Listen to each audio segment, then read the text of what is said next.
what do you make of China today warning that Taiwan belongs to China and saying that it will not stop normal trade relations with Russia? What qualifies as helping Russia evade sanctions when it comes to China? Well, let me note that one of the during the lengthy conversation that our national security advisor had with his counterpart, he also reiterated our One China policy based on the Taiwan Relations Act, 3 communiques and 6 assurances, and underscored concerns about Beijing's coercive and provocative actions across the Taiwan Strait, which is, of course, our position publicly, but is also something that he took the time to reiterate during this conversation.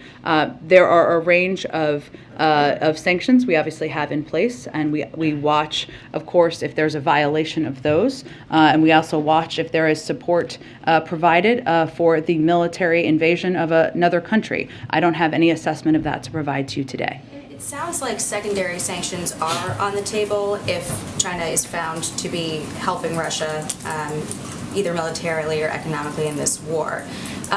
So why not be specific about the kinds of sanctions that we're considering, given that this administration's position is the mere threat of sanctions should be a deterrent?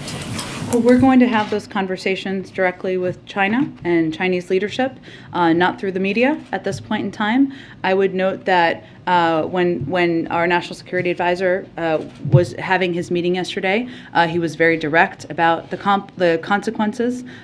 He made clear we're going to be watching closely, made clear that it's not just us. The decisions that China makes are going to be watched by the world. So that is how they focus the meeting, but in terms of any potential impacts or consequences, we'll leave those through private diplomatic channels at this point. There's reporting that Saudi Arabia is considering accepting the yen instead of the dollar for Chinese oil. Is the White House monitoring that possibility, and has the administration communicated that there would be any types of consequences if that happened? Let me check with the Treasury Department on it. It's a good question. I hadn't seen the report. I'll check with them. Going back to China, so right now you're saying that China and the Chinese companies are not breaking sanctions by doing normal economic relations with I did Russia. not provide an update or an assessment of that from here, and nor do I have one to provide you. Without talking about red lines, what would the U.S. need to see for that to be a breaking of the sanctions? I understand your question. I'm just not going to outline it from here. We watch closely. The world is watching closely, and our national security advisor was clear there will be consequences